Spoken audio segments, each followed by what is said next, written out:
क्या हुआ सर? अभी तक आप ठीक नहीं हुए? अभी भी आपके गले में इरिटेशन है, सर दर्द है, बुखार है? अरे हाँ यार, अभी भी मेरे सर दर्द है, बुखार है। तो आप बोलोगे ऐसे कैसे सर दर्द है आपको, ऐसे कैसे बुखार है? लास्ट लेक्चर में आपको बुखार था, आपको सर दर्द था, तो आप डॉक्टर के पास गए थे ना? हाँ, मैं डॉक्टर के पास गया था। डॉक्टर ने आपके सारे सिम्टम्स सुने थे ना? हाँ जी, डॉक्टर ने मेरे सारे सिम्टम्स सुने थे। फिर डॉक्टर ने आपको दवाई लिख कर दी थी? हाँ जी, हाँ जी, डॉक्टर ने मुझे दवाई लिख कर दी थी। ये रहा उसका सबूत, ये रहा पूरा प्रिस्क्रिप्शन। फिर इस प्रिस्क्रिप्शन को मैं आप ही के पास लाया था। आपने मुझे ये सारी दवाइयां निकाल कर भी दी थी, पर इन्हें मैंने अभी तक खाई नहीं। अब आप गुस्सा करोगे कि सर जब आपने दवाई खाई ही नहीं तो आप सही कैसे होंगे? तो मैंने दवाई इसीलिए नहीं खाई क्योंकि आज के इस लेक्चर में मैं आपके सामने बताने वाला हूं कि कितने अमाउंट का ड्रग मुझे लेना चाहिए, कितने अमाउंट का ड्रग बच्चों को लेना चाहिए, बूढ़ों को लेना चाहिए, महिलाओं को लेना चाहिए, क्योंकि सभी को अलग अलग तरह का अमाउंट ऑफ ड्रग देना होता है। किसी को 100 mg, किसी को 200 mg, किसी को 50 mg, किसी को 600 mg, अलग अलग बॉडी वेट के अकॉर्डिंग, अलग अलग जेंडर के अकॉर्डिंग, अलग अलग एज के अकॉर्डिंग, एनवायरमेंटल फैक्टर के अकॉर्डिंग हमें ड्रग का कंसंट्रेशन चेंज करके देना होता है। जैसे मान लीजिए कोई बच्चा है, ये बाबू वाला बच्चा नहीं है, नॉर्मल बच्चा है ना? कोई बूढ़ा है, अभी मैं ऐसे ही लिख रहा हूं, बच्चा, बूढ़ा, कोई जवान है, ठीक है, या फिर कोई महिला है, तो सभी में ड्रग का कंसंट्रेशन अलग अलग देते हैं। जैसे मान लीजिए ड्रग है पैरासिटामोल।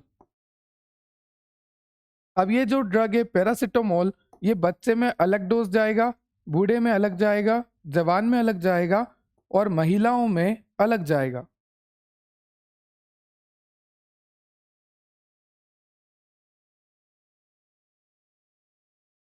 किसी में 50 mg, किसी में 100 mg, किसी में 200 mg, किसी में 600 mg, सभी में अलग अलग ड्रग का कंसंट्रेशन जाता है। अब इसके पीछे बहुत बड़ी कहानी है, बहुत ही डिटेल्ड स्टोरी है, तो बहुत ही इंटरेस्टिंग लेक्चर होने वाला है। लेक्चर को ध्यान से सुनना, समझना, मजे आ जाएंगे। इतनी नॉलेज दूंगा कि 4 साल निकल जाएंगे फार्मेसी के, तो भी ये नॉलेज काम आती ही रहेगी। तो लेक्चर को ध्यान से सुनना। आज का आपका लेक्चर है पोसोलॉजी के ऊपर। पोसोलॉजी का मतलब होता है रिलेटेड टू डोज कैलकुलेशन। हमें यह देखना है कि बच्चों को कितना डोज देना है, बूढ़ों को कितना डोज देना है, जवान को कितना डोज देना है, महिलाओं को कितना डोज देना है। तो डोज की कैलकुलेशन करनी है और डोज कैलकुलेशन हम करेंगे जिसे हम कहते हैं पोसोलॉजी। तो सबसे पहले हम देखेंगे कि पोसोलॉजी क्या होती है। मैंने अभी आपको बताया कि डोज का कैलकुलेशन पोसोलॉजी होती है, इसकी डेफिनेशन वगैरह देखेंगे। उसके बाद हम देखेंगे कि ऐसे कौन कौन से फैक्टर्स हैं जो कि पोसोलॉजी को अफेक्ट करते हैं। ये 5 मार्क्स में आते हैं, है ना? ऐसे कौन कौन से फैक्टर हैं जो कि पोसोलॉजी को अफेक्ट करते हैं। उसके बाद लिखा है पेडियाट्रिक डोज कैलकुलेशन। बच्चों में डोज कैलकुलेशन हमें करनी है based on age, based on body weight, based on body surface area. Age के अकॉर्डिंग, है ना, बॉडी वेट के according and body surface area के अकॉर्डिंग हमें बच्चों में दवाइयों को अलग अलग एमजी में देना होता है। तो आज के इस लेक्चर में बहुत ही डिटेल स्टडी करेंगे। पोसोलॉजी क्या होती है, उसकी डेफिनेशन क्या होती है, ऐसे कौन कौन से फैक्टर हैं जो कि पोसोलॉजी को अफेक्ट करते हैं, पेडियाट्रिक डोज कैलकुलेशन क्या होता है, हम बच्चों में किस तरह से डोज को कैलकुलेट करेंगे, कई तरह के फॉर्मूला देखेंगे, उन फॉर्मूला से क्वेश्चन भी देखेंगे, क्योंकि कई बार कॉम्पिटिटिव एग्जाम में आ जाता है, कई बार आपके सेमेस्टर एग्जाम में 2 मार्क्स में आ जाता है। तो फॉर्मूला भी देखेंगे, फॉर्मूले से क्वेश्चन भी देखेंगे पोसोलॉजी के। तो चलिए एक कहानी से शुरू करते हैं। यहां पर खड़ा हूं मैं हूं शुभम गुप्ता, है ना? यहां पर खड़ी है एक फीमेल। सर फीमेल बिना मेकअप अच्छी नहीं लग रही। अरे तुम क्यों पर्सनल हो रहे हो? लो ये मेकअप। सर ये मेकअप है कि डार्क सर्कल? अरे कोई बात नहीं यार, ये फीमेल है ना? ये फीमेल हो गई। यहाँ पर एक छोटा सा बच्चा बना देते हैं जो रो रहा है। ये छोटू नाम रख देते हैं, इसका क्या रखते हैं? छोटू। और यहाँ पर एक एज्ड पीपल बना लेते हैं, बूढ़े आदमी को बना लेते हैं। सर ये बूढ़े आदमी की आंखें, कोई बात नहीं, अब जो भी है यही है, ओल्ड पीपल है ना। अब मैंने आपको बोला कि सभी को अलग अलग डोज हमें देना है, बच्चे को अलग, बूढ़े को अलग, महिलाओं को अलग और एडल्ट को अलग, सभी को अलग अलग डोज देना पड़ता है। क्यों? एक एग्जाम्पल से मैं आपको समझाता हूं। जैसे मान लीजिए यहाँ पर मेरे पास पैरासिटामोल है, ठीक है, और इन सभी का सर दर्द हो रहा है। ये जितने भी पेशेंट मैंने आपके सामने बनाए हैं अलग अलग वेराइटी के, जैसे यहाँ पर जेंडर भी अलग है, एज भी अलग है, बॉडी वेट भी अलग है, तो सभी को सर दर्द हो रहा है। ये देखो सभी को सर दर्द हो रहा है ना।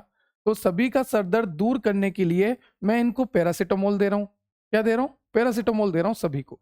पर सभी को अलग अलग अमाउंट में मैं पैरासिटामोल दूंगा। किसी को 100 mg, किसी को 200 mg, किसी को 600 mg भी मैं पैरासिटामोल दे सकता हूँ। तो एडल्ट जो होता है ना, उसको तो हर बार ज्यादा mg में ही देना होता है। तो मान लीजिए इसको मैंने 600 mg दे दिया, 600 mg दे दिया। फीमेल जो होती है वो ज्यादा सेंसिटिव होती है, तो इनको कम ड्रग देने से ही काम चल जाता है, तो इनको कम देंगे। वहीं बात करें छोटे बच्चे की, तो यहाँ पर भी मैकेनिज्म अलग होता है, ठीक है, अभी मैं समझाऊंगा। तो इनको भी ड्रग का अमाउंट चेंज करके देंगे, अल्टर करके देंगे। और अगर बात करें बूढ़ों की, तो बूढ़ों में मेटाबॉलिज्म कम हो जाता है, एस्क्रीशन कम हो जाता है, तो इनको भी ड्रग का अमाउंट कम ही देंगे। अभी ये सारी चीजें मैं आपको बहुत अच्छे से समझाने वाला हूं। अभी ये थीम क्लियर कर लो कि हमें सबको, सब वेराइटी को अलग अलग ड्रग का कंसंट्रेशन देना होता है, अलग अलग mg में ड्रग देनी होती है। यहां तक आपको क्लियर हो गया?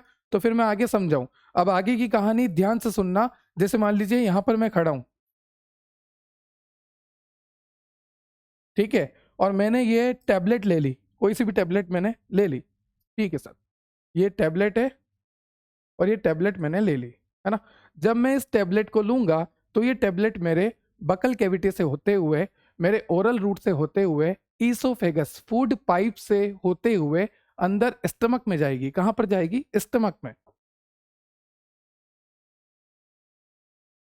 ठीक है। ये है आपका स्टमक। स्टमक में यहां पर आपको मैं बना देता हूं HCl। ये क्या है आपका? HCl है, दिस इज HCl। अब जैसे ही वो दवाई, ये दवाई आपके अंदर आ रही है, ये टैबलेट आपके अंदर आ रही है, जैसे ही ये टैबलेट अंदर आएगी, इस टैबलेट का डिसइंटीग्रेशन होना शुरू हो जाएगा। ये टैबलेट टूटना शुरू हो जाएगी। क्या शुरू हो जाएगी? टूटना शुरू हो जाएगी, घुलना शुरू हो जाएगी। तो यहां पर डिसइंटीग्रेशन स्टार्ट होगा। क्या स्टार्ट होगा? टैबलेट का डिसइंटीग्रेशन स्टार्ट होगा।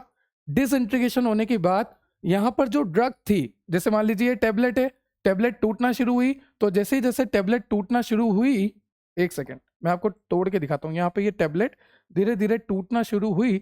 तो जैसे जैसे ये टैबलेट टूटी, इसके अंदर जो भी दवाई भरी हुई थी, जो भी ड्रग भरी हुई थी, वो बाहर रिलीज होना शुरू हो गई। तो सबसे पहले जो स्टेप होती है वो होती है डिसइंटीग्रेशन। डिसइंटीग्रेशन के बाद ड्रग रिलीज हो चुकी है, ड्रग आपके फ्लूइड्स में डिसॉल्व हो रही है।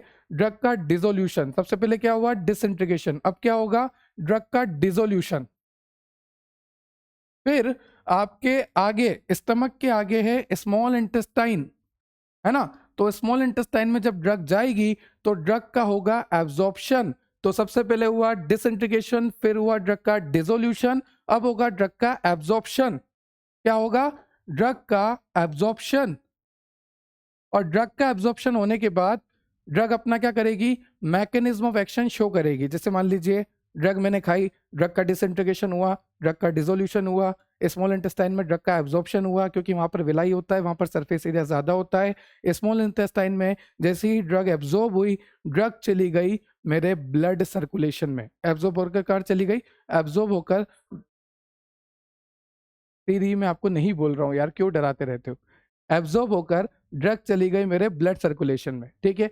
अब जैसे ही ब्लड सर्कुलेशन में मेरे ड्रग गई, वो ड्रग घूमते हुए गई साइट ऑफ एक्शन पे। मतलब कि जैसे मान लीजिए मेरा सर दुख रहा है, तो वो ड्रग मेरे ब्लड के थ्रू होते हुए सर के पास तक पहुंच गई, और वहां पर उसने अपना असर शो किया, और उसके बाद मेरा सर दर्द सही होने लगा, मेरा सर दर्द कम होने लगा।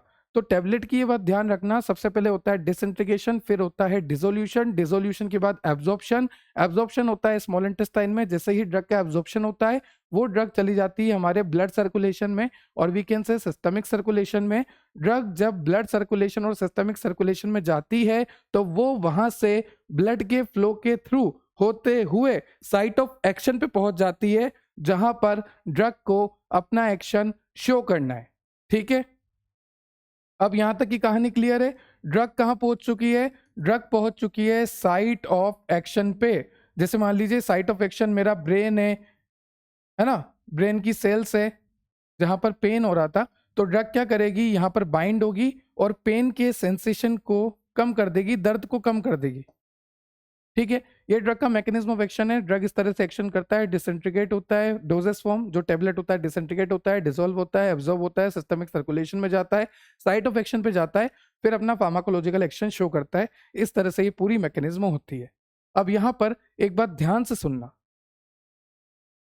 मैंने आपको लास्ट लेक्चर में भी बोला था, जब मैंने आपको डोजेस फॉर्म पढ़ाया था प्रिस्क्रिप्शन से पहले, तो मैंने आपको बोला था कि अगर आप ओरली कोई भी टेबलेट लेते हैं, जैसे मान लीजिए आपने ओरली कोई भी टेबलेट ली, तो वो टेबलेट के साथ ये सब हो रहा है कि वो स्टमक में जा रही है, डिसइंटीग्रेट हो रही है, फिर वो डिसॉल्व हो रही है, फिर वो स्मॉल इंटेस्टाइन में जाके एब्जॉर्ब हो रही है, फिर वो सिस्टमिक सर्कुलेशन में जा रही है, फिर ब्लड के थ्रू होते हुए वो साइट ऑफ एक्शन पे जा रही है, फिर साइट ऑफ एक्शन पे जाने के बाद वो अपना फार्माकोलॉजिकल एक्शन शो कर रही है। तो ये नॉर्मल कहानी है। ठीक है, अब इसमें एक विलन है। विलन कौन है? आपका लीवर। लीवर कहता है कि मेरे होते हुए तुम अपना एक्शन कैसे शो कर सकते हो? मेरे पास कई तरह के एंजाइम है, जैसे कि माइक्रोसोमल एंजाइम है, नॉन माइक्रोसोमल एंजाइम है। लीवर क्या कहता है कि मेरे होते हुए ड्रग एक्शन कैसे शो कर रही है? मेरे पास तो कई तरह के एंजाइम है, माइक्रोसोमल एंजाइम है, नॉन माइक्रोसोमल एंजाइम है, और मेरे एंजाइम इतने खतरनाक है कि ये जो है ड्रग को इनएक्टिव कर देंगे। कैसे कर देंगे? इनएक्टिव कर देंगे, ड्रग को काम करने लायक ही नहीं रखेंगे। तो जैसे मान लीजिए आपने 500 mg ड्रग ली ना, तो 500 mg असर नहीं करेगी पूरी की पूरी। अगर आप ड्रग ओरली ले रहे हैं 500 mg, तो 500 mg पूरी असर नहीं करेगी, आधी तो लीवर ही खत्म कर देगा। लीवर में जो एंजाइम होते हैं, microsomal enzyme, non microsomal enzyme, अगर मैं बात करूं माइक्रोसोमल की, एक एग्जांपल मैं आपको बोलूं तो सबसे बेस्ट एग्जांपल है, 8वें सेमेस्टर तक का आएगा, साइटोक्रोम P450। तो ये जो एंजाइम होता है, ये जो है ड्रग को मेटाबोलाइज कर देता है, ड्रग को इनएक्टिव कर देता है, और ड्रग को इनएक्टिव कर देगा तो ड्रग अपना एक्शन नहीं कर पाएगी। तो ये बात ध्यान रखना कि जब भी आप ड्रग ओरली रहते हैं, तो जैसे मान लीजिए मैंने 500 mg लिया, तो वो 500 mg पूरी तरह से अपना एक्शन शो नहीं कर पाएगा, क्योंकि लीवर के कुछ एंजाइम आएंगे, जैसे कि माइक्रोसोमल, नॉन माइक्रोसोमल। माइक्रोसोमल का एग्जांपल हो गया साइटोक्रोम P450। वो एंजाइम आकर उस ड्रग को इनएक्टिवेट कर देंगे, जिसकी वजह से थोड़ी ही ड्रग साइट ऑफ एक्शन पे जाकर अपना एक्शन शो करेगी। ठीक है, अब उसके बाद लीवर ने अपना काम कर दिया। लीवर ने क्या करा? लीवर ने ड्रग को इनएक्टिवेट कर दिया। अब ये जो इनएक्टिव ड्रग है, ये जाएगी किडनी के पास। इनएक्टिव बोल दीजिए, या फिर लीवर ने क्या करा? लीवर के इस एंजाइम ने ड्रग को या तो इनएक्टिव कर दिया या फिर ड्रग की पोलैरिटी बढ़ा दी।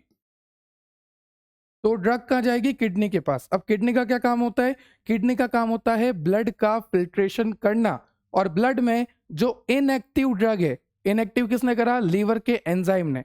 तो ब्लड में जो इनएक्टिव ड्रग है वो जाएगी हमारी किडनी के पास। किसके पास जाएगी? किडनी के पास, है ना, किडनी के पास। तो ये जो ड्रग है ये किडनी के पास जाएगी ब्लड के थ्रू होते हुए, और किडनी का काम है ब्लड का फिल्ट्रेशन करना, यूरिन का फॉर्मेशन करना। तो ये किडनी इस ड्रग को यूरिन के थ्रू बाहर निकाल देगी, जो आप टॉयलेट करेंगे उसके थ्रू ये बाहर हो जाएगा, मैच्योरेशन प्रोसेस के थ्रू ये ड्रग आपकी बॉडी से बाहर हो जाता है। तो इस तरह से ड्रग का एक्सक्रीशन होता है। तो हमने क्या देखा? सबसे पहले हमने देखा ड्रग का एब्जॉर्प्शन, जो कि स्मॉल इंटेस्टाइन से होता है ना। एब्जॉर्प्शन के बाद हमने देखा ड्रग का डिस्ट्रीब्यूशन, जो कि ब्लड करता है। ठीक है, एब्जॉर्प्शन हो गया, डिस्ट्रीब्यूशन हो गया। फिर हमने देखा ड्रग का मेटाबॉलिज्म। मेटाबॉलिज्म किसने किया? लीवर ने किया। ड्रग को मेटाबोलाइज किसने किया? लीवर ने किया। फिर हमने देखा ड्रग का एस्क्रीशन, और ड्रग को एस्क्रीट आउट किसने किया? किडनी ने किया। तो यहाँ पर ड्रग के साथ बहुत सारी चीजें हो रही है और इन सभी चीजों को बोलते हैं ड्रग का फार्माकोकाइनेटिक। फार्माकोकाइनेटिक का मतलब होता है ड्रग का एब्जॉर्प्शन, ड्रग का डिस्ट्रीब्यूशन, ड्रग का मेटाबॉलिज्म, ड्रग का एस्क्रीशन। तो ये सारी चीज ड्रग की फार्माकोकाइनेटिक प्रॉपर्टी होती है। अभी तक आपने क्या देखा? अभी तक हमने देखा सर कि सबको अलग अलग डोज देना है, बच्चे, बूढ़े, जवान, महिला, सभी को अलग अलग डोज जाएगा। फिर हमने देखा कि आपने एक टेबलेट खाई, वो टेबलेट आपके स्टमक में गई, स्टमक में जाने के बाद वो डिसइंटीग्रेट हुई, डिसइंटीग्रेशन हुआ उसका, वो टेबलेट टूटी, डोजेस फॉर्म टूटा, उसके अंदर से ड्रग रिलीज हुआ, वो ड्रग घुला, मिला, सॉल्युबल हुआ। सबसे पहले क्या हुआ? डिसइंटीग्रेशन। फिर क्या हुआ? उस ड्रग का डिसोल्यूशन। जैसे ही वो ड्रग घुला मिला, उसके बाद वो ड्रग आया स्मॉल इंटेस्टाइन में, वहां पर ड्रग एब्जॉर्ब होना शुरू हुआ, क्योंकि स्मॉल इंटेस्टाइन में विलाई होती है, सरफेस एरिया ज्यादा होता है। ड्रग का एब्जॉर्प्शन हुआ स्मॉल इंटेस्टाइन में। एब्जॉर्प्शन होने के बाद ड्रग का डिस्ट्रीब्यूशन हुआ। ड्रग का डिस्ट्रीब्यूशन होने के बाद ड्रग साइट ऑफ एक्शन पे गया, पर उसी दौरान ड्रग का मेटाबॉलिज्म भी शुरू हो गया, क्योंकि लीवर कहता है मेरे होते हुए, मेरे एंजाइम के होते हुए तुम अपने साइट ऑफ एक्शन पे जाकर दिखाओ। तो लीवर आदि ड्रग को तो इनएक्टिव कर देता है, मेटाबोलाइज कर देता है, पोलरिटी इंड्यूस कर देता है। उसके बाद ड्रग जो इनएक्टिव हो चुकी है, वो पोलर हो चुकी है, वो जाएगी किडनी के पास। किडनी क्या करता है? ब्लड का फिल्ट्रेशन करता है। तो ब्लड में क्या है? वो इनएक्टिव ड्रग। तो किडनी उसको भी फिल्टर आउट करके, यूरिन का फॉर्मेशन करके बॉडी से रिमूव कर देगा। तो लास्ट में लिखा है एक्सक्रीशन, और वी कैन से एलिमिनेशन। तो ये होता है ड्रग के साथ एब्जॉर्प्शन, डिस्ट्रीब्यूशन, मेटाबॉलिज्म, एक्सक्रीशन और एलिमिनेशन। अब एक बात ध्यान रखो, ये तो मैंने जनरल मैकेनिज्म बता दिया कि जो मेरी बॉडी के अंदर हो रहा है। अब मान लीजिए किसी का लीवर खराब है। अरे सर लीवर खराब है? हाँ, मान लीजिए किसी को लीवर सिरोसिस है ना, किसी को लीवर में प्रॉब्लम है, लीवर ही बेकार है, फंक्शनल ही नहीं है, काम ही नहीं करता है। तो जब किसी का लीवर खराब है, अब उस कंडीशन में क्या होगा? जैसे मान लीजिए 2 मिनट के लिए मानना कि मेरा लीवर खराब है, भगवान ना करे कभी हो, है ना। तो ये टैबलेट है, मैंने खाई। जैसे ही मैंने खाई, ये टैबलेट डिसइंटीग्रेट हुई, डिसॉल्व हुई, स्मॉल इंटेस्टाइन में एब्जॉर्ब हुई, ब्लड सर्कुलेशन के थ्रू डिस्ट्रीब्यूट हुई। अब मेरा लीवर तो खराब है, तो लीवर क्या एंजाइम रिलीज कर पाएगा सही से? नहीं कर पाएगा। तो लीवर के एंजाइम सही से काम कर पाएंगे? नहीं कर पाएंगे। उस कंडीशन में जब लीवर के एंजाइम सही से काम ही नहीं कर पाएंगे, तो क्या वो मेरी ड्रग को इनएक्टिव कर पाएंगे? नहीं कर पाएंगे। ये जो मैं ड्रग ले रहा हूं, इसको इनएक्टिवेट ही नहीं कर पाएंगे, इसको एस्क्रिट आउट ही नहीं कर पाएंगे, क्योंकि लीवर खराब है। लीवर खराब है तो एंजाइम रिलीज नहीं होगा, एंजाइम रिलीज नहीं होगा तो ये ड्रग जो है इनएक्टिवेट नहीं होगी, और अगर ड्रग इनएक्टिवेट नहीं होगी तो वो ड्रग जो है किडनी के थ्रू फिल्टर होके यूरिन के थ्रू बाहर नहीं निकलेगी। तो आप एक चीज देख सकते हैं कि सिर्फ लीवर अफेक्ट हुआ तो पूरा एस्क्रीशन ही अफेक्ट हो गया।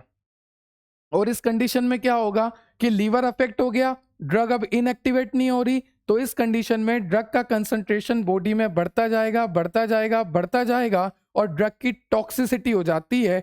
तो इसीलिए कहता हूं कि पेशेंट को एक बार देख लो, पेशेंट से एक बार पूछ लो कि क्या आपको लीवर का प्रॉब्लम तो नहीं। अगर आपको लीवर का प्रॉब्लम है तो मैं पहले ही कम अमाउंट देता हूं ड्रग का। अगर मैं कम अमाउंट नहीं दूंगा, ज्यादा अमाउंट दे दूंगा, तो आपकी बॉडी में तो लीवर का फंक्शन है ही नहीं सही से, तो लीवर मेटाबोलाइज ही नहीं कर पाएगा ड्रग को, लीवर इनएक्टिव ही नहीं कर पाएगा, ड्रग की टॉक्सिसिटी हो जाएगी। और मान लीजिए किसी की किडनी खराब है। अब किसी की किडनी खराब है तो ड्रग इनएक्टिवेट होके भी ब्लड में रहेगी, वो फिल्टर आउट ही नहीं हो पाएगी, यूरिन के थ्रू बाहर ही नहीं निकल पाएगी। तो यहाँ पर बहुत सारी चीजें देखनी पड़ती है। जब भी किसी पेशेंट को आप डोज प्रिस्क्राइब करोगे 50 mg, 100 mg, 200 mg, 500 mg, 600 mg, तो वहां पर बहुत सारी चीजें देखनी पड़ती है। जैसे कि लीवर तो खराब नहीं, किडनी तो खराब नहीं, बॉडी वेट क्या है, जेंडर क्या है, कितनी उम्र का है, एनवायरमेंट क्या है, सब कुछ देखना पड़ेगा। तो वन बाय वन सारी चीजों को डिटेल स्टडी करेंगे। यहां पर मैंने आपको बहुत ही अच्छी नॉलेज दी है जो आपको 8 सेमेस्टर तक काम आएगी, ये बात याद रखना मेरी आज। चलिए स्टार्ट करते हैं पोसोलॉजी को। वैसे तो हम बहुत अच्छे से स्टार्ट कर चुके हैं, फिर भी एक एक लाइन में आपको पढ़ाऊंगा। The word posology is derived from the Greek word. कहां से डिराइव्ड हुआ है पोसोलॉजी वर्ड? ग्रीक वर्ड से डिराइव्ड हुआ है पोसोलॉजी वर्ड, जिसमें पोसो का मतलब होता है हाउ मच और लॉजी का मतलब होता है science. I repeat, posology divide और वी कैन से डिराइड, नहीं ना डिवाइड ना deride, derived, okay. Posology derived from the Greek word, कहां से आया है? ग्रीक वर्ड से आया है, जिसका मतलब होता है, पोसो का मतलब हाउ मच और लॉजी का मतलब साइंस, ठीक है। The word posology derived from the Greek word, जिसमें पोसो का मतलब होता है हाउ मच और लॉजी का मतलब होता है साइंस। तो posology is a branch of medical science which deal with dose और क्वांटिटी ऑफ ड्रग। देखो मैंने आपको पहले ही बोला, पोसोलॉजी क्या है? It is a branch of medical science. Posology is a branch of medical science which deals with dose और क्वांटिटी ऑफ ड्रग। ड्रग के डोज को ड्रग के क्वांटिटी के साथ डील करती है, which can be administered to patient, जो हम पेशेंट को देते हैं। कोई भी डोज हम दे रहे हैं पेशेंट को, कितनी भी क्वांटिटी ऑफ ड्रग हम दे रहे हैं पेशेंट को, तो पेशेंट की सेफ्टी बनी रहे, तो उस अकॉर्डिंग हमें ड्रग को डिसाइड करना पड़ता है कि पेशेंट की सेफ्टी बनी रहे और पेशेंट को अच्छा एक्शन आए। जैसे मान लीजिए पेशेंट है, पेशेंट सर दर्द के लिए टेबलेट ले रहा है, तो उसका सर दर्द ठीक हो जाए, उसको किसी तरह की टॉक्सिसिटी ना हो। एक तो हम 1000 mg दे दें, बेचारा टॉक्सिसिटी हो जाए, उसको सर दर्द तो ठीक हो गया पर उसको टॉक्सिसिटी हो गई, एलर्जिक रिएक्शन हो गई, उसको दिक्कतें आ गई, साइड इफेक्ट आ गई। ऐसा नहीं करना है। पेशेंट को एक मिनिमम डोज देना है, जिसमें उसकी बीमारी भी सही हो जाए और उसको किसी भी तरह का कोई भी साइड इफेक्ट नहीं आए। तो इसको बोलते हैं मिनिमम डोज, या फिर आप बोल लीजिए ऑप्टिमम डोज देना है। सबसे बेस्ट वर्ड है ऑप्टिमम डोज दो। तो पेशेंट को ऑप्टिमम डोज दो, जिससे उसको साइड इफेक्ट भी ना आए और उसकी बीमारी भी ठीक हो जाए। वापस पढ़ देते हैं। The word posology is derived from the Greek word poso means how much and logos means science. So posology is a branch of medical science which deal with the dose or quantity of drug which can be administered to a patient to get the desired pharmacological action. अब देखेंगे कौन कौन से ऐसे factor है जो कि posology को अफेक्ट करते हैं। तो सबसे पहला है एज।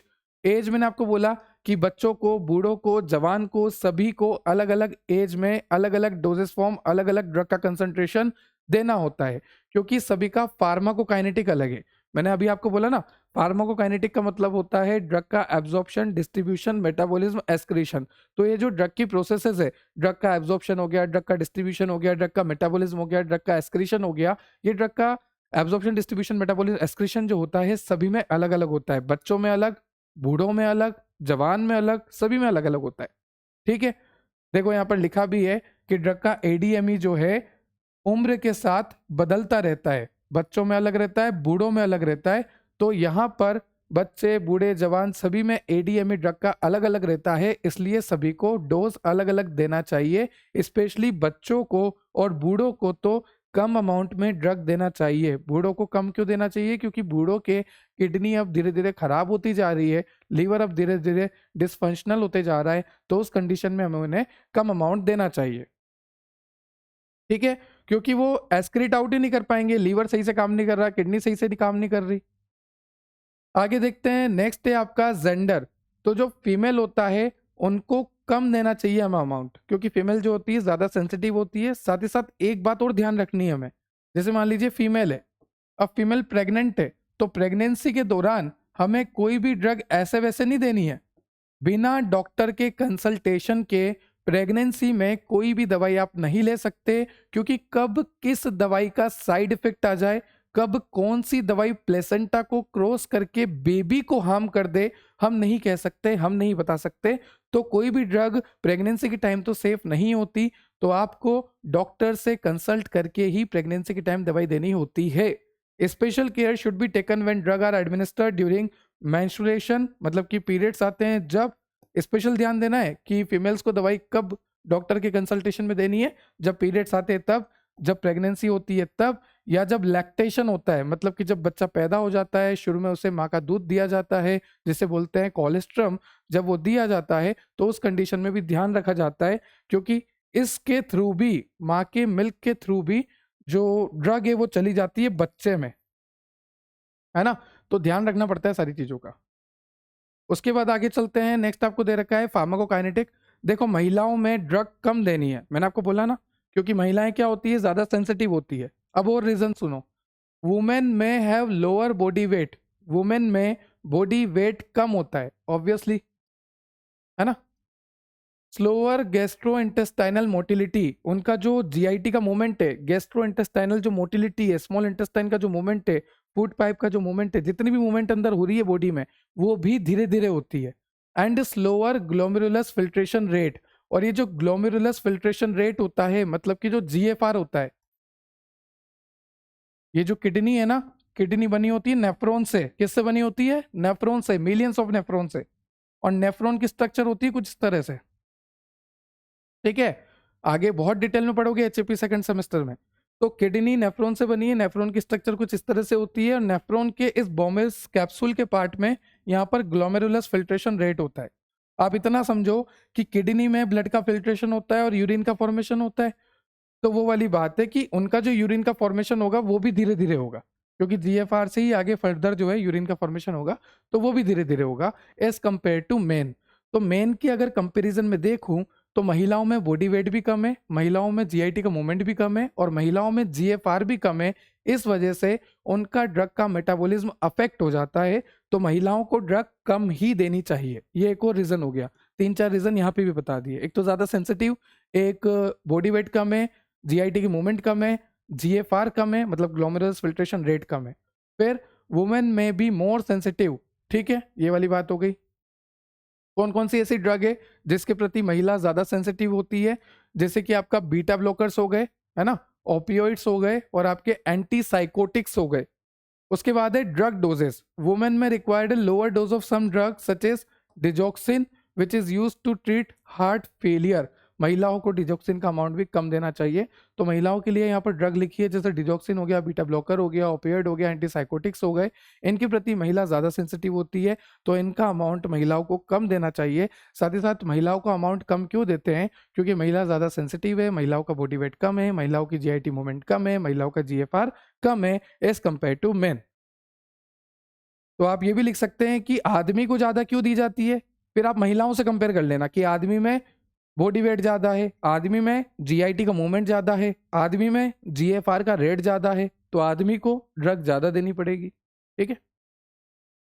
उसके बाद है there are certain drugs which on administration to the mother are capable of crossing the placenta. बहुत सारी ड्रग्स होती है जो प्लेसेंटा को क्रॉस कर लेती है और बेबी को हार्म करती है। जैसे कि आपकी नार्कोटिक ड्रग्स हो गई, नॉन नार्कोटिक ड्रग्स हो गई, अल्कोहल हो गया, बार्बिचुरेट्स हो गया। ये सारी ड्रग्स होती है जो कि प्लेसेंटा को क्रॉस कर लेती है, बेबी को हार्म कर सकती है। तो इन ड्रग्स को अवॉइड करना है, या फिर डॉक्टर की काउंसलिंग के अंडर में ही इन ड्रग्स को लेना होता है प्रेग्नेंट वुमेन को। फिर नेक्स्ट है आपका बॉडी वेट। ये मैंने आपको बता दिया कि बॉडी वेट के अकॉर्डिंग अलग अलग ड्रग देनी होती है। जैसे मान लीजिए कोई मोटा है, तो अगर कोई मोटा है तो उसकी किडनी फंक्शन, उसके लीवर फंक्शन चेंज हो जाते हैं, तो उसको अलग अमाउंट का ड्रग दिया जाता है। क्योंकि जब किडनी का फंक्शन अफेक्ट हो गया, लीवर का फंक्शन अफेक्ट हो गया, तो उस कंडीशन में ड्रग का मेटाबॉलिज्म भी अफेक्ट हो गया, तो सभी को अलग अलग डोज दिया जाता है। जैसे मान लीजिए कोई छोटा बच्चा है, कोई मेल नरिश्ड है, मेल नरिश्ड का मतलब होता है, या फिर आप इसको बोलते हैं माल नरिश्ड, इसका मतलब होता है कि न्यूट्रिशन की कमी है ना, या फिर कोई मोटा है, तो उस कंडीशन में ड्रग का अमाउंट चेंज करके दिया जाता है। फिर आ गया रूट ऑफ एडमिनिस्ट्रेशन। अब मैंने आपको बोला था कि अगर आप ओरली कोई भी दवाई लेंगे और वो दवाई आपके स्टमक में जाएगी, डिसइंटीग्रेट होगी, फिर वो डिजोल्व होगी, फिर वो एब्जॉर्ब होगी, फिर वो लीवर के एंजाइम उसको मेटाबोलाइज कर देंगे, और पूरी ड्रग अपना असर नहीं शो कर पाएगी। तो जब भी आप ओरली लेते हैं दवाई को, तो आप ज़्यादा अमाउंट में लेते हैं, क्योंकि आपको पता है कि अंदर लीवर काम खराब करेगा। पर जब भी आप दवाई इंट्रावेनसली लेते हैं, आईवी के थ्रू लेते हैं, सीधा खून में लेते हैं, नसों में लेते हैं, तो उस कंडीशन में दवाई की कंसंट्रेशन कम लेनी होती है। क्योंकि उस कंडीशन में जितनी दवाई आप दे रहे हैं, जितना ड्रग आप दे रहे हैं, जितना एमजी आप दे रहे हैं, वो सीधा सिस्टमिक सर्कुलेशन में जा रहा है, वो सीधा एक्शन, साइट ऑफ एक्शन पे जा रहा है। तो उस कंडीशन में कम लेना होता है, ठीक है। यहाँ पे लिखा है इंट्रावेनसली जो भी आप ड्रग लेंगे वो कम लेना है as compare to oral dose. ये सारी चीजें मैंने आपको बता दी। अब टाइम ऑफ एडमिनिस्ट्रेशन की बात सुनो। जैसे मान लीजिए एक सिडेटिव है। सिडेटिव वो होता है जो कि मेरे सीएनएस को शांत करता है, मुझे कामे इफेक्ट देता है, और मुझे सोने की तरफ बढ़ाता है कि हाँ भाई सो जा, शांति से सो जा, है ना। तो सीएनएस को डिप्रेस करने के लिए सिडेटिव लेना है। अब मान लीजिए दोपहर की 2 बज रही है, धूप ही धूप है, चारों तरफ एकदम रोशनी है ना, और मैं सिडेटिव लेके बैठ गया, तो क्या मुझे नींद आएगी? सिडेटिव असर ही नहीं कर पाएगी, कम असर करेगी, क्योंकि इन्वायरमेंट ऐसा है, चारों तरफ लाइट्स ही लाइट्स है, तो उस टाइम मुझे नींद नहीं आएगी, सिडेटिव कम असर करेगी। वहीं रात का टाइम है, चारों तरफ अंधेरा है, और उस टाइम मैंने सिडेटिव ले लिया, तो माहौल भी अंधेरे वाला, नींद के नशे भी शुरू हो गए तो फिर नींद आ जाती है। तो ये कंडीशन होती है कि यहाँ पर मैंने आपको बताया कि कब दवाई लेनी चाहिए, कब दवाई नहीं लेनी चाहिए। जैसे कि आपने सेडेटिव दोपहर में ली तो आपको इतना असर नहीं आएगा, पर वही सेडेटिव अगर आपने रात में ली तो बहुत असर आता है। उसके बाद कई एंटीबायोटिक्स होती है जो आपको भूखे पेट लेनी होती है। ये मैंने लास्ट लेक्चर में भी बताया था, क्योंकि एंटीबायोटिक्स भूखे पेट लोगे तो ज़्यादा असरदार होती है। जैसे मान लीजिए अभी मैंने खाना खा लिया, है ना? मेरे बाबू ने खाना खाया नहीं खाया मुझे नहीं पता, पर मैंने तो खाना खा लिया। तो अगर मान लीजिए मैंने खाना खा लिया, मेरा पेट भर गया, अब मैंने उसके बाद टैबलेट ली और खा ली। तो जब मैंने टैबलेट ली और खाई तो मेरे स्टमक में ऑलरेडी क्या है, फूड प्रेजेंट है।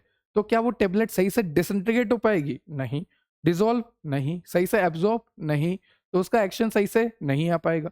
तो हमेशा ध्यान रखना, खाना खाने के आधे घंटे बाद लो या पहले ले लो। जब डॉक्टर बोलता है बाद में लो तो आधे घंटे बाद लो। उसका मतलब है कि ऐसा नहीं कि खाना खा लिया, पानी पिया, चलो 1 मिनट भी नहीं हुआ और टैबलेट खा लिया, ऐसा नहीं करना है। ठीक है? इससे ड्रग का एब्जॉर्प्शन अफेक्ट होता है। ये सारी चीजें यहाँ पर मैंने लिखी हुई है। पर the irritating drug are better tolerated if administer after meal. कुछ इरिटेटिंग ड्रग होती है, जैसे मान लीजिए भूखे पेट अगर आपने ले ली तो आपके स्टमक को इरिटेशन हो जाएगी, आपको इरिटेशन हो जाएगी।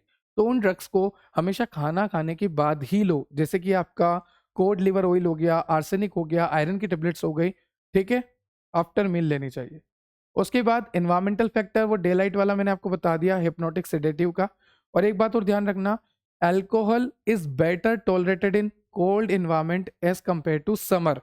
ठंड में अल्कोहल जो है अच्छे से टॉलरेट हो सकता है, ठंड में जो दारू होती है अच्छे से टॉलरेट हो जाती है एज कंपेयर टू समर।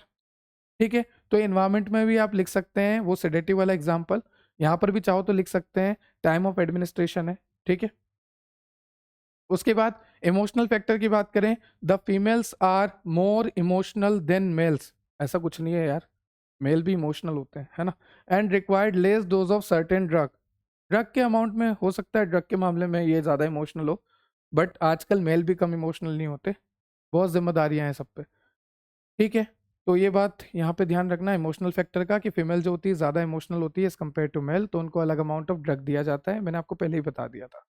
फिर आता है प्रेजेंस ऑफ डिजीज। मैंने आपको बताया किसी का लीवर खराब हो गया, किसी की किडनी खराब हो गई, तो उस कंडीशन में भी डोज अमाउंट हमें चेंज करके देना होता है, क्योंकि लीवर खराब हो गया मतलब उसके एंजाइम काम नहीं कर पाएंगे, एंजाइम काम नहीं कर पाएंगे तो ड्रग जो है बॉडी में बढ़ता जाएगा, क्योंकि ड्रग को रोकने वाला कोई नहीं है। लीवर के एंजाइम काम ही नहीं कर रहे, लीवर काम ही नहीं कर रहा, ड्रग बॉडी में बढ़ता जाएगा और ड्रग क्या करेगा, टॉक्सिसिटी। तो इस कंडीशन में भी आपको कम ले लेना चाहिए ड्रग को।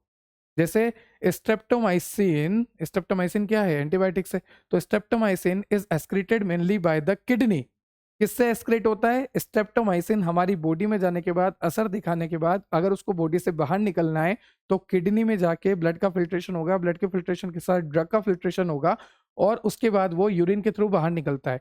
तो streptomycin is excreted mainly by the kidney, may prove toxic if the kidney of the patient is not working. अगर किसी पेशेंट की किडनी खराब है, अगर किसी पेशेंट की दोनों किडनी खराब है, एक किडनी खराब है, तो उस कंडीशन में अगर आपने पेशेंट को स्ट्रेप्टोमाइसिन दे दी तो स्ट्रेप्टोमाइसिन जो है एस्केलेट आउट ही नहीं होगी, स्ट्रेप्टोमाइसिन वहीं पे रहेगी, बॉडी में रहेगी, सिस्टमिक सर्कुलेशन में रहेगी और टॉक्सिसिटी करेगी। ठीक है? चलिए फिर आ गया एक्यूमुलेशन। अब क्या होता है, कई बार ड्रग का एक्यूमुलेशन हो जाता है। कुछ ड्रग जो होती है वो धीरे धीरे एस्केलेट आउट होती है ना? जैसे मान लीजिए मैंने ड्रग ली मैंने, ये मेरी बॉडी में गई, अब ये थोड़े टाइम बाद एस्केलेट आउट होगी, पर उससे पहले मैंने दूसरी ले ली, फिर तीसरी ले ली, चौथी ले ली, पांचवी ले ली, छठी ले ली। ऐसे करते करते मैं ड्रग बार बार ले रहा हूँ, फ्रिक्वेंट इंटरवल में ले रहा हूँ, और ड्रग का एस्क्रीशन स्लो है। जब ड्रग का एस्क्रीशन स्लो है और ड्रग का आना बहुत तेजी से है, जाना बहुत धीरे से है, तो ड्रग मेरे अंदर हो जाएगी, टॉक्सिसिटी बढ़ जाएगी, ड्रग का अमाउंट बढ़ जाएगा। तो जब ड्रग का एस्क्रीशन स्लो होता है और आप बार बार ड्रग को लेते रहते हैं तो उस कंडीशन में ड्रग बॉडी में एक्यूमुलेट हो जाती है।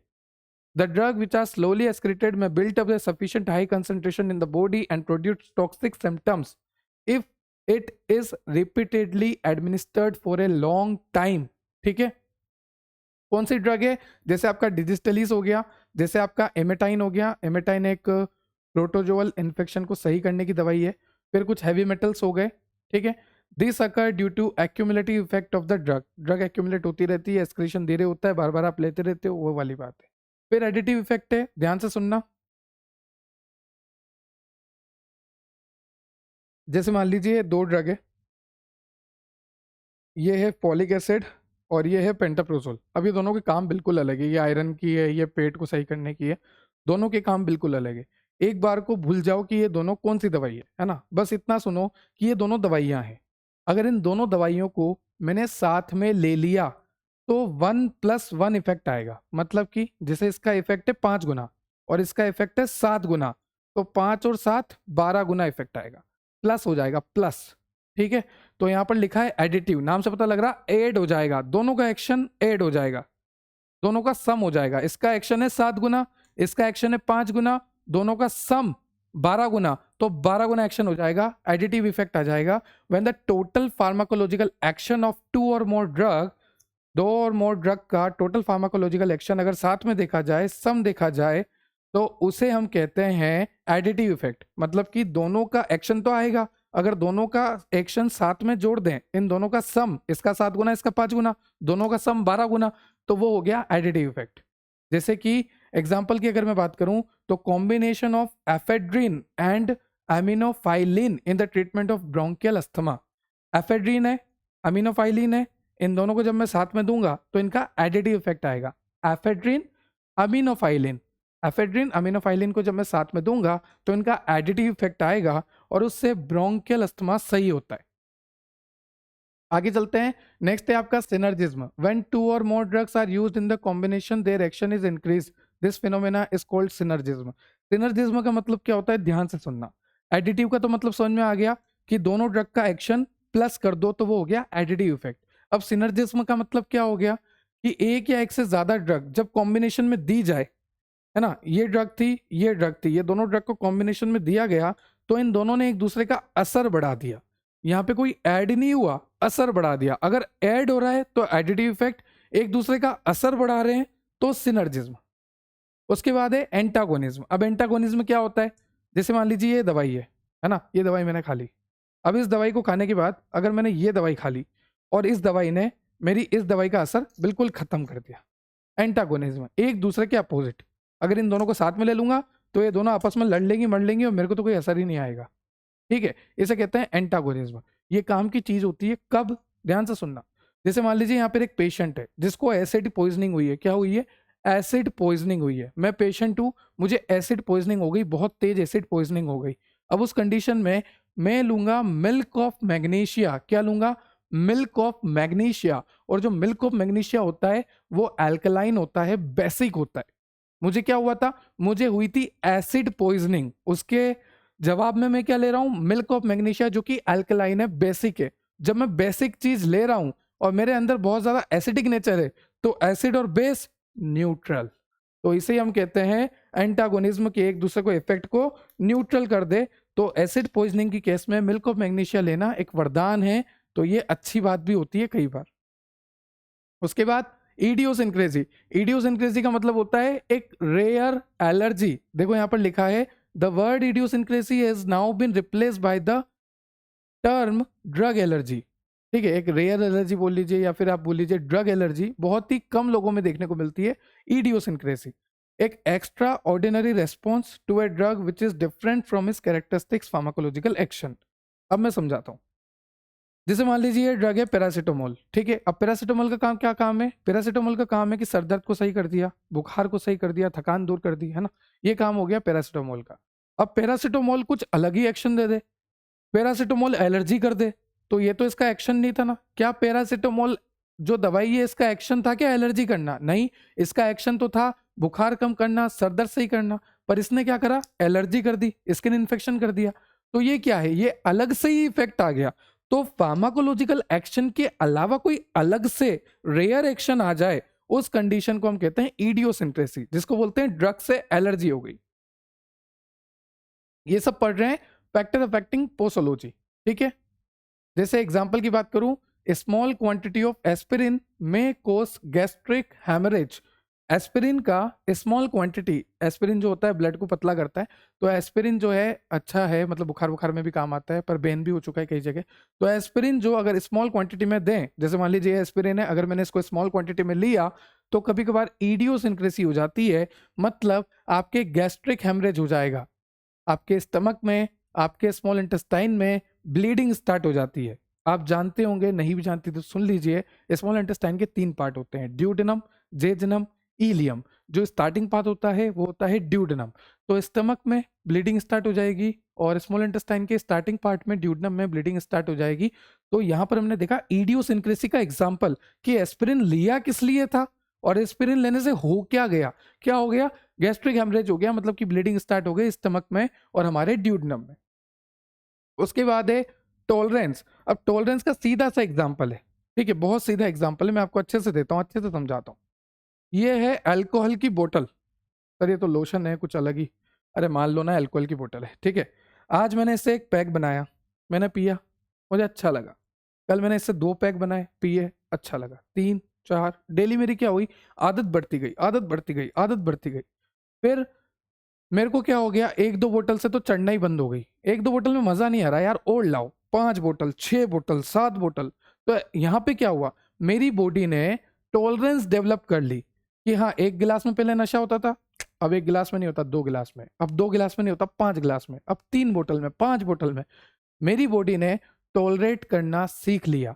वैसे ही अगर आप किसी दवाई को बार बार लेते हैं, किसी भी दवाई को आप बार बार लेते हैं, जैसे मान लीजिए 100 mg पैरासीटामोल से मैं सही हो जाता हूं, मेरा बुखार सर दर्द 100 mg पैरासीटामोल से दूर हो जाता है, ठीक है। पर इस 100 mg पैरासीटामोल को मैं बार बार लूं, सुबह शाम लूं, दिन रात लूं, इसकी आदत डाल लूं, तो उस कंडीशन में मेरा 100 mg से कुछ भी नहीं होना, क्योंकि 100 mg तो मेरी बॉडी को अब कुछ लगेगा ही नहीं।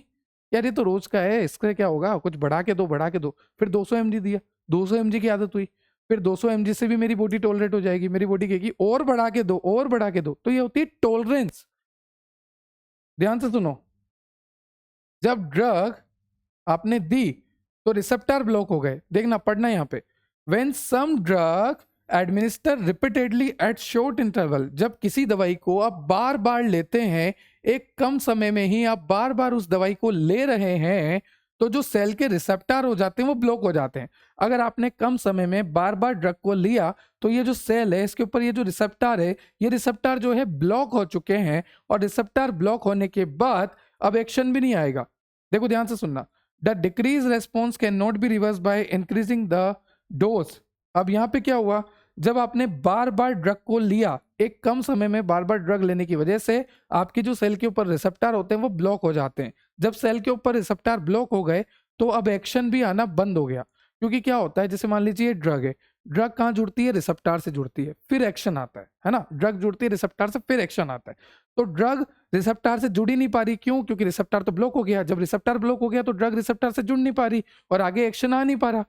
और हम चाहें कितनी ही ड्रग बढ़ा लें, कितनी ही ड्रग का कंसंट्रेशन बढ़ा लें, रिसेप्टर तो क्या हो चुका है, ब्लॉक। चाहे मैं इतनी ड्रग की कंसंट्रेशन दूं या इतनी ड्रग की कंसंट्रेशन दूं, रिसेप्टर तो ब्लॉक हो चुका है। ये ड्रग रिसेप्टर से जुड़ ही नहीं पा रही, ये ड्रग ऐसे ही फ्री फॉर्म में है। जब तक ड्रग फ्री फॉर्म में है, रिसेप्टर से जुड़ेगी ही नहीं, तो ड्रग किसी काम की नहीं है। तो ध्यान रखना, जब ड्रग आप बार बार देते हो कम समय में, तो रिसेप्टर ब्लॉक हो जाते हैं और एक्शन आना भी बंद हो जाता है। फिर चाहे आप कितने ही ड्रग का कंसंट्रेशन बढ़ा लो, ड्रग रिसेप्टर से जुड़ ही नहीं पाएगी, एक्शन आ ही नहीं पाएगा। इसे कहते हैं टेकाफाइलेक्सिस, ठीक है। एग्जाम्पल है, ephedrine give repeated dose at short interval in the treatment of bronchial asthma. Ephedrine को बार बार दिया जाता है, क्यों, क्योंकि अस्थमा को ट्रीट करने के लिए। तो एफेड्रिन का असर आना ही बंद हो जाता है धीरे धीरे, क्यों, क्योंकि रिसेप्टर ही ब्लॉक हो गए। तो ये हो गया टेकाफाइलेक्सिस। और टॉलरेंस अलग चीज हो गई कि आप टॉलरेट करने लग गए, आपको आदत हो गई, अब आपको 100 mg से कुछ नहीं हो रहा, तो वो टॉलरेंस वाली कहानी हो। अब आप फॉर्मूला देखेंगे, फॉर्मूला कई तरह से है। मैंने आपको बोला था कि आपको क्वेश्चन सॉल्व करने हैं, गलती से 2 मार्क्स का क्वेश्चन आ जाए, 3 मार्क्स का क्वेश्चन आ जाए, 5 मार्क्स का क्वेश्चन आ जाए, कि पोसोलॉजी के जितने भी फॉर्मूले हैं लिख दो। तो कैसे लिखोगे, देखो ध्यान से सुनना। सबसे पहला है क्लर्क्स फॉर्मूला। यहाँ पर क्या होता है, आपको चाइल्ड का डोज कैलकुलेट करना है कि जो बच्चा है ना, या तो इतू सा बच्चा है, इतनू सा बच्चा है, जो भी बच्चा है, उसमें आपको डोज कैलकुलेट करना है कि इसको मैं कितना अमाउंट में ड्रग दूं, कितना अमाउंट में डोज दूं। तो उस कंडीशन में सबसे पहले आप उसका वेट देखोगे कि बच्चे का वेट कितना है।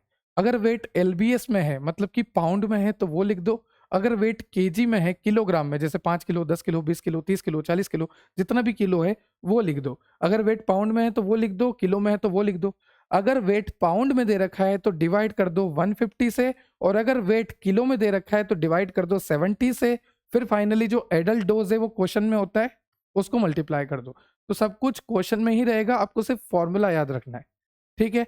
तो क्लर्क्स फॉर्मूला में क्या होता है, क्लर्क्स फॉर्मूला में हम पेडियाट्रिक मेडिकेशन डोजेस को कैलकुलेट करते हैं, बच्चों के डोज को कैलकुलेट करते हैं। जहां पर आप देख सकते हैं दो तरह से वेट दे रखा है।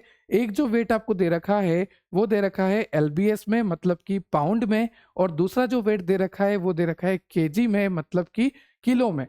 और फिर यहाँ पर एडल्ट डोज से मल्टीप्लाई कर दिया, ठीक है। अब क्वेश्चन में सारी इंफॉर्मेशन होगी, आपको बस फॉर्मूला में पुट करना है और आंसर निकालना होता है। अभी करेंगे क्वेश्चन भी।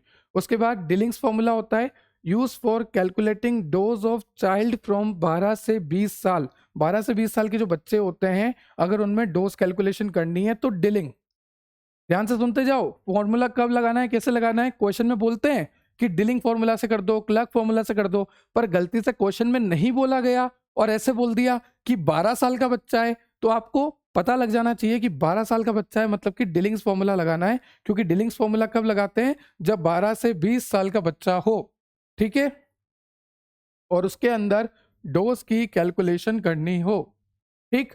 तो यहां पर कैसे कैलकुलेट करेंगे, चाइल्ड डोज कैलकुलेट करेंगे। सबसे पहले एज इन ईयर, कितने साल का बच्चा है वो लिखेंगे, फिर डिवाइड बाय 20 करेंगे और मल्टीप्लाई कर देंगे एडल्ट डोज से।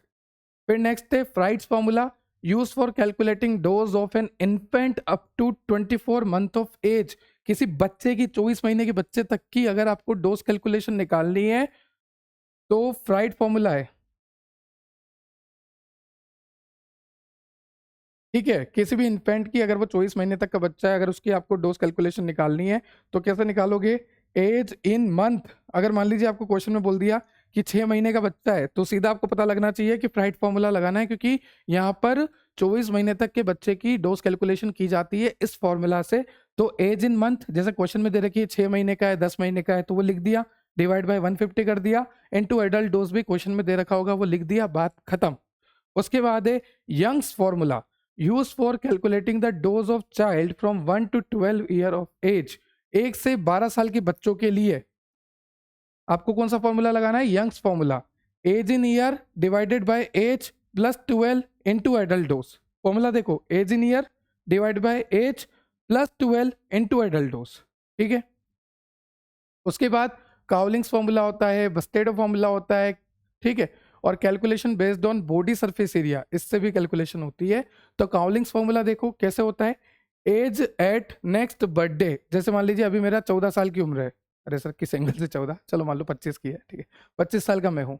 अब मेरे को अगर ये वाली कैलकुलेशन करनी है काउलिंग्स फॉर्मूला से, तो 25 का मैं हूँ, अगला बर्थडे मेरा कब आने वाला है, 26, मैं कितने का हो जाऊंगा, 26 का, तो 26 लिखेंगे, एक बढ़ा के लिखेंगे, ठीक है। तो एज एट नेक्स्ट बर्थडे लिखा हुआ है ना, divided by 24 into adult dose, ठीक है। फिर आता है बस्टेडो फॉर्मूला या बास्टेडो, जो भी बोलना है, याद रखना है आपको। तो age in year divided by 30 into adult dose. तो ये 3-4 फॉर्मूले याद रखने हैं, जैसे बस्टेडो हो गया, काउलिंग्स हो गया, आपका यंग्स हो गया, फ्राइड हो गया, डिलिंग हो गया। और आपने एक चीज नोटिस करी कि क्लर्क फॉर्मूला में ही आपको एलबीएस में दे रखा है, पाउंड में दे रखा है, बाकी सभी में किसी में भी आपको नहीं दे रखा है। हालांकि वो पता लगे मंथ में दे रखा है, ईयर में दे रखा है, पर एलबीएस में सिर्फ एक ही जगह, वेट सिर्फ एक ही जगह है ना, बाकी सब जगह तो एज ईयर, तो वेट तो वहीं दिखा अपने को। फिर अगर बॉडी सरफेस एरिया से कैलकुलेट करना है तो body surface area of the child, जो कि आपको दिया होगा क्वेश्चन में, फिर डिवाइड कर देना उसको 1.73 से, फिर उसको एडल्ट डोज से मल्टीप्लाई कर देना, आपका आंसर आ जाएगा। सर आपने तो फॉर्मूले बता दिए, क्वेश्चन भी सॉल्व करा दो, चलो क्वेश्चन भी कर लेते हैं यार, आ जाओ। सबसे पहला क्वेश्चन है, calculate the dose for a child of 6 year old for olanzapine and by Young's formula when adult dose of the drug is 150 mg। हमें इतना पता लग गया कि यंग्स फॉर्मूला से कैलकुलेशन करनी है, पहला सवाल हमारा है ना।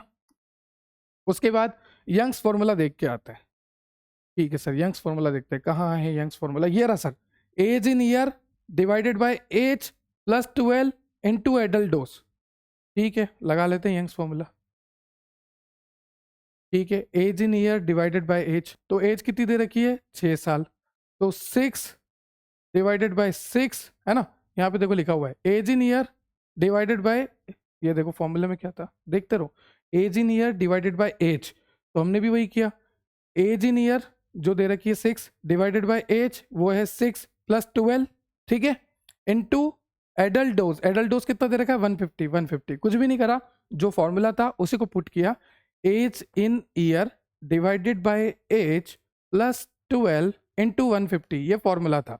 अब एज कितनी दे रखी है आपको, एज दे रखी है 6 ईयर का है ना, तो 6/6 + 12 × एडल्ट डोज 150 है, तो ये एडल्ट डोज लिख दिया और बस इसका कैलकुलेशन कर दिया।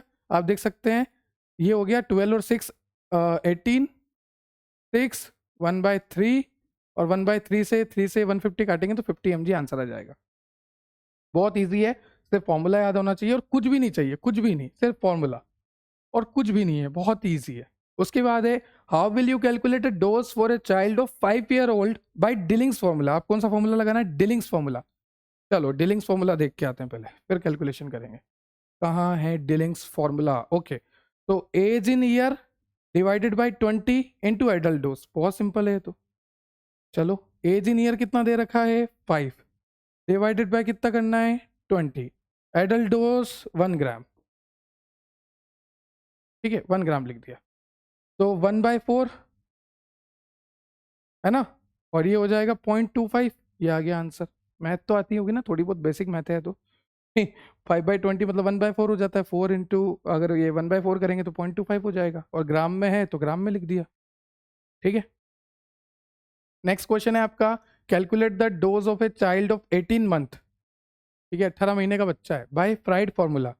चलो फ्राइड फॉर्मूला देख के आते हैं, कुछ भी नहीं है, बहुत ईजी है। फ्राइड फॉर्मूला कहाँ है, कहाँ है फ्राइड फॉर्मूला, ये रहा Fried formula, age in month divided by 150 × adult dose.